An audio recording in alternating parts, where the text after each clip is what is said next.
I'm standing in the living room during my own welcome home slash pity party. It's the first big family gathering since the accident. And the first thing I've clearly seen in half a year isn't the cake, or the balloons, or my mom's tear-stained, happy face. No. The first thing I saw in crystal clear focus was the look of pure, unadulterated panic flash across my sister's face as she stood just a little too close to my fiancé. My cousin Jessica, of course, was right there, her arm draped around my shoulders in a show of performative sympathy. I let the silence hang in the air for a second, just soaking it in. Then, I slowly lowered the dark sunglasses I no longer needed, blinked a couple of times as if to adjust to the light, and looked straight at the three of them. "You know," I said, my voice dangerously calm. "For two people who are supposedly having this secret, passionate affair behind my blind back, you guys look a hell of a lot more like co-conspirators who just realized the star witness can suddenly testify." The gasp from my aunt was so sharp it could have cut glass. My fiancé looked like he'd seen a ghost. And my sister, well, she just looked broken. Yeah, let's rewind. This whole nightmare started on a Tuesday. Before all this, my life was, good. Like, really good. I had a job I loved in graphic design, a dorky but sweet as hell fiancé named Mark who I'd been with since college, and a sister, Emily, who was my absolute best friend. We were Irish twins, only 11 months apart, and basically shared a brain. Life was simple, and I was happy. My cousin Jessica, on the other hand, always seemed to thrive on chaos. She was that person in the family who collected drama like it was a hobby. If there wasn't any, she'd stir some up. She'd always had this weird, low-key jealousy of me and Emily. Nothing you could ever call her out on, just little backhanded compliments like, "Oh, it's so nice that you don't care about being super successful, or to me, Mark is just so devoted to you. You're so lucky to have locked that down." It was death by 1,000 paper cuts, but she was family, so you just smile and let it go. The inciting incident, as they say in the movies, was a freak accident. I was at a friend's new pottery studio, helping her set up. A heavy shelf, overloaded with glaze chemicals, came crashing down. Long story short, a specific chemical compound splashed into my eyes. After a week in the hospital and about 1 million frantic doctor consultations, the verdict was in: severe chemical burns to both corneas. I had what they called temporary, total vision loss. The key word there was temporary. The specialist was optimistic. "The damage is significant, but the tissue is already showing signs of regeneration," he'd said. "It could be a few months, maybe longer, but there's a very high chance your sight will return." But in the meantime, my world went from 4K color to absolute darkness. Instantly, my life became a terrifying game of trust and memory. Mark and Emily became my entire world. They were incredible. Mark moved into my apartment to take care of me full-time. He described the world to me, reading me books, telling me what color the sky was, guiding my hand to feel the different textures of the food on my plate. Emily came over every single day after work.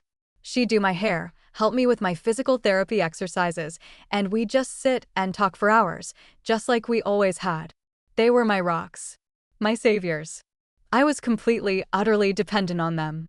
And that's exactly what Jessica was counting on. Her campaign started subtly. I mean, masterfully subtle. She'd pop over with a casserole and, while Mark was in the other room, she'd lean in and whisper, "He seems so tired, you know? It's a lot for him." Just a little seed. A week later, she'd call me. "Hey, I just dropped by with some cookies, but you weren't answering. I saw Mark and Emily's cars were gone. It's so sweet that they're getting out together, taking a break. You need your rest anyway." See what she was doing? Framing their exhaustion and their need for a break as a secret they were keeping from me. I, of course, defended them. "Jess, I told them to go out.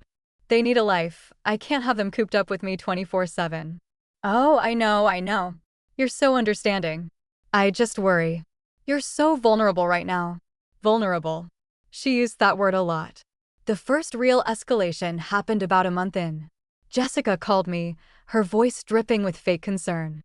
"Hey, please don't be mad at me for saying this. I'm just looking out for you. I was at the grocery store, and I saw Mark and Emily in the parking lot. They were laughing. Like, really laughing hard about something. And then He put his hand on the small of her back to guide her around a puddle. My stomach dropped. It was nothing. A completely normal, friendly gesture. But I couldn't see it. I couldn't see the context. I only had the image she painted in my head, an image she narrated with a tone that suggested intimacy. Jessica, they're friends. And he's practically her brother-in-law. I know. Of course I know that. It was a look. I don't know. Forget I said anything. I'm being stupid.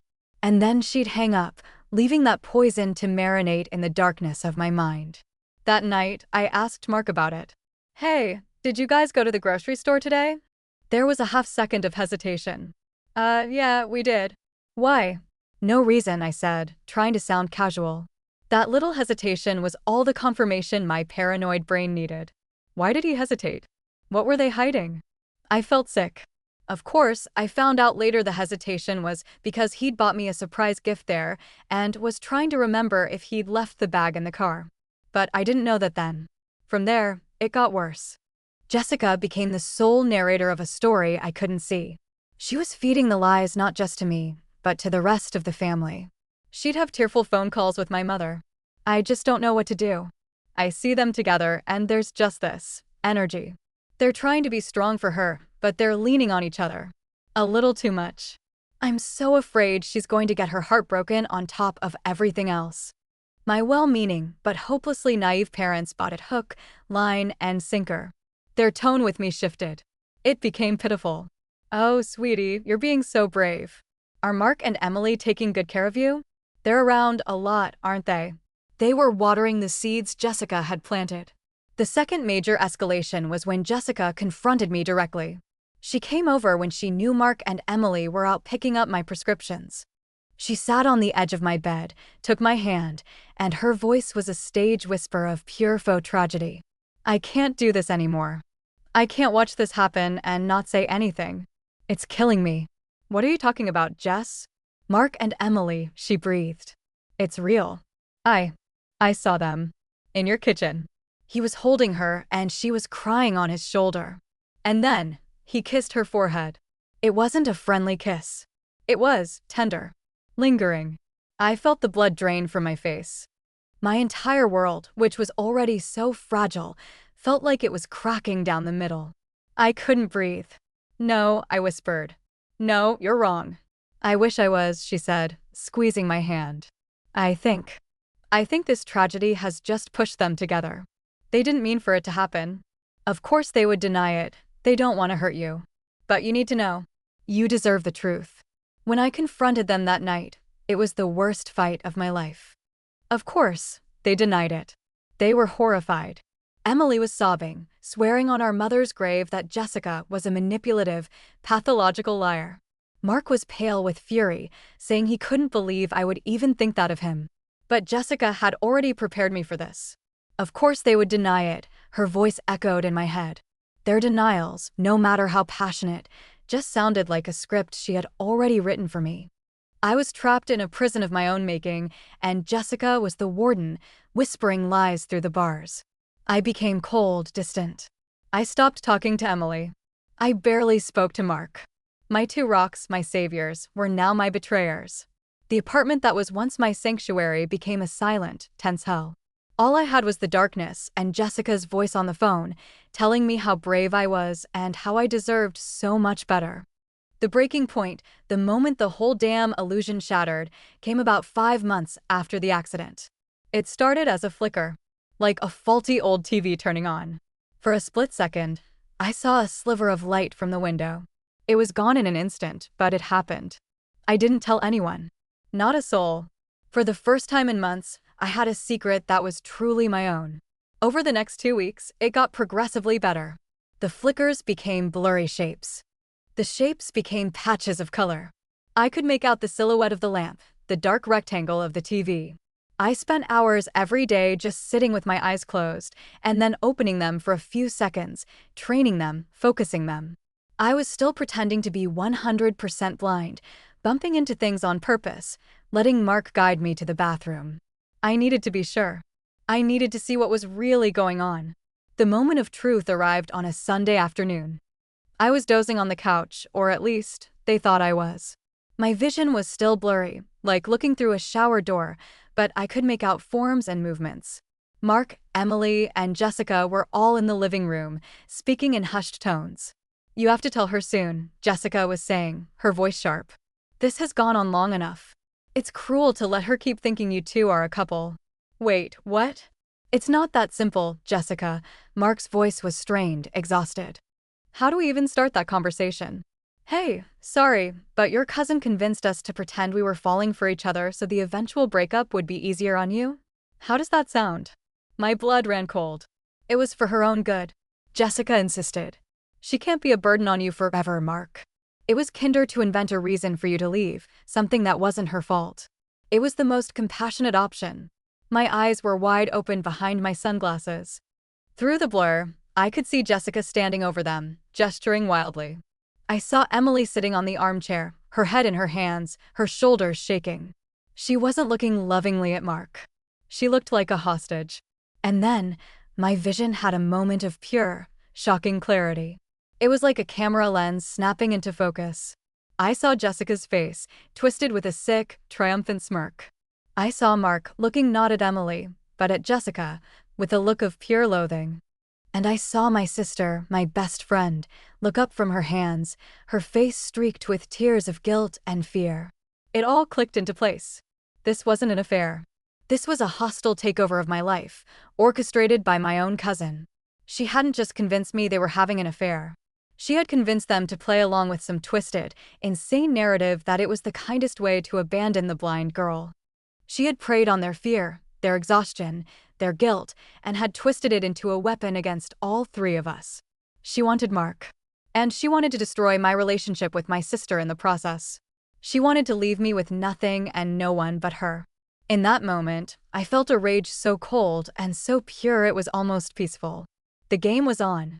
But now I could see the board. For the next month, I played the part of the broken, blind victim. I let them dote on me. I listened. Oh God, did I listen. My vision got stronger every day. I'd accidentally overhear Jessica coaching Mark on what to say to me. "Just tell her you respect her too much to cheat, so you have to end things. Be gentle, but firm." I'd watch from behind my sunglasses as Jessica would subtly touch Mark's arm, only for him to flinch away when he thought I wasn't looking. I learned the whole disgusting story in bits and pieces. How Jessica told them I'd overheard them complaining about being tired one night and that I was spiraling into a depression, convinced I was a burden. Her solution? This sick, psychological drama. And they, in their misguided, guilt-ridden, exhausted state, had actually believed it was the only way to protect me from the truth that they couldn't handle being my caretakers forever. It was insane, but she had worn them down until they believed the lie themselves. I decided to wait. I waited until my vision was a perfect, stable 2020s. And I waited for the perfect moment. That moment came in the form of my welcome home from the hospital. "We're so sorry this happened to you" party my parents insisted on throwing. The whole family was going to be there. Perfect. The party was as awful as you'd imagine. I was still playing blind, letting people guide me around, enduring head pats and sad, pitying voices. Jessica was stuck to my side like a parasite, narrating the whole event for me. "Oh, look, Aunt Carol brought her disgusting Jell-O salad again," she'd whisper, and then say loudly, "Aunt Carol, that looks delicious." I let her lead me to the center of the living room, where my parents wanted me to sit. Mark and Emily were standing together by the fireplace, looking like they were awaiting a death sentence. They looked miserable. This was it. My mom clinked a glass. "I just want to say, we are so proud of our daughter. She has been so incredibly strong through all of this. And I want to thank Mark and Emily for being her absolute rocks. We love you all so much." People clapped. Jessica squeezed my shoulder. "You're so brave," she mouthed. I stood up. "I'd actually like to say something, too." The room went quiet. I could feel all eyes on me. I took a deep breath. And then I took off the sunglasses. That brings us back to the beginning. To the moment I saw Jessica's jaw hit the floor and the panic bloom on my sister's face. After I dropped that bomb for two people who are supposedly having the secret, passionate affair, you guys look a hell of a lot more like co-conspirators. Absolute chaos erupted. "What are you talking about?" my dad stammered. "Honey, your glasses." I don't need them anymore, Dad. My sight came back about a month ago. And let me tell you, being able to see again has been illuminating. I stared directly at Jessica, whose face had gone from tan to sheet white. I know everything, I said, my voice carrying across the silent room. I know about your little plan, Jessica. Your compassionate option. The one where you convinced my fiancé and my sister that the kindest thing they could do was to mentally torture me into thinking they were betraying me, so Mark would have an excuse to leave the burden. Mark flinched as if I'd slapped him. Emily let out a choked sob. You told them I thought I was a burden, I continued, taking a step toward Jessica. You twisted their exhaustion and their love for me into something ugly. You coached them, you fed them lines, you played puppet master with all of our lives, all so you could swoop in and pick up the pieces. Maybe pick up my fiancé while you were at it. Jessica opened her mouth, but only a squeak came out. I turned to Mark and Emily. And you too. You let her. You were so terrified of hurting me that you chose to shatter my heart instead? You thought a lie that monstrous was better than having an honest conversation?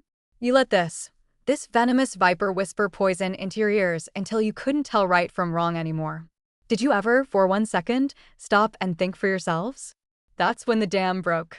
Emily completely fell apart, sobbing and trying to explain how Jessica had manipulated them, how she'd made them feel like they were horrible people for being tired, for needing a break, and that this was the only way to spare my feelings. Mark just stood there, white as a sheet, and said, "She's right. All of it. We were weak, and we were wrong. I am so sorry." The rest was a blur of shouting. My parents, finally understanding the depth of the deception, absolutely laying into Jessica. My aunt and uncle looked at their daughter as if she were a complete stranger.